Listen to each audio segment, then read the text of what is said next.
To the anything-goes martial artist, there are no limits to one's training. Training should just be a hair short of an actual battle.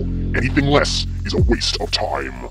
Finding that delicate balance between the sparring session and true-to-life confrontation can be difficult, and the anything-goes martial artist will often turn to perverse, unorthodox methods.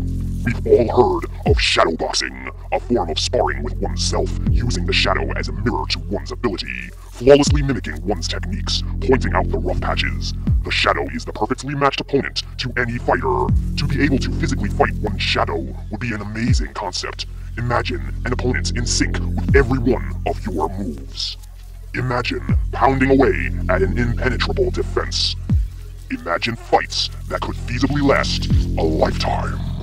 But a shadow is just a shadow, not rock-hard matter. Such a fight could never happen. Could it? From a dark man with dark intentions comes the darkest of artifacts, Shadow Alter Ego. A devious concoction of rare herbal extracts. Once burned, it gives off magical vapors that can pull a shadow out from a wall as rock-hard matter. Young Ranma Tome, always in pursuit of new challenges, became the willing guinea pig to the Shadow Alter Ego. Upon giving birth to his shady, empty-stared doppelganger, he was overjoyed. Shadow Ranma was everything Mr. Tome could have dreamed, thinking every thought with he at the exact same moment, effortlessly blocking every solitary blow thrown at it, even retaliating with moves of its own. As long as the incense filled the surrounding air, Shadow Ranma was Ranma Tome's ultimate training partner. To stop the incense would cause his haunted twin to dematerialize, but Ranma was not willing to put his buddy to bed anytime soon. He was on an emotional high, the euphoria of being in the perfect battle, a violent, infinite orgasm. Ranma and Shadow Ranma fought as the sun performed a full arc in the sky, and the calendar pages flipped away, one by one. Eventually, Ranma would have to put away his new toy and return to his wretched life. But there is a penalty for fooling with the forces of nature, for twisting the laws of reality to one's benefit.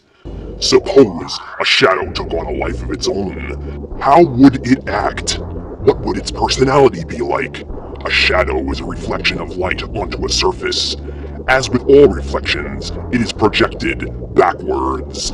Everything is reprinted in reverse. Now suppose Ranma's normal human mind, because Ranma Tome is normal, arguably, were also reversed. All facets of that mind, big and small, are made opposite.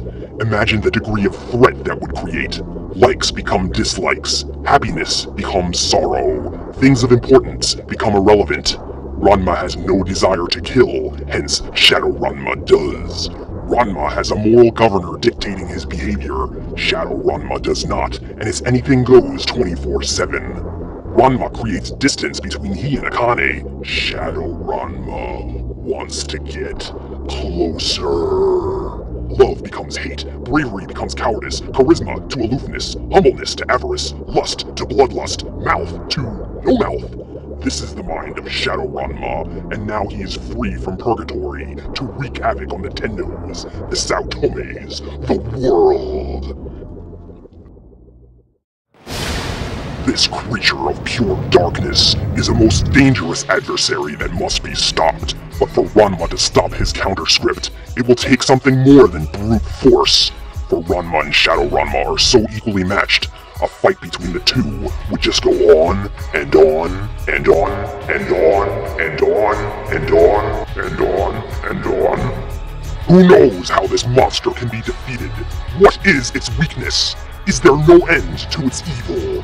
Is there no end to its power?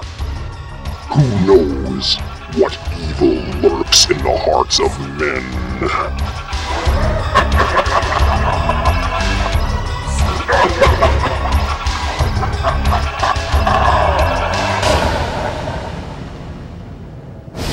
This has been a Ranma 1/2 character profile.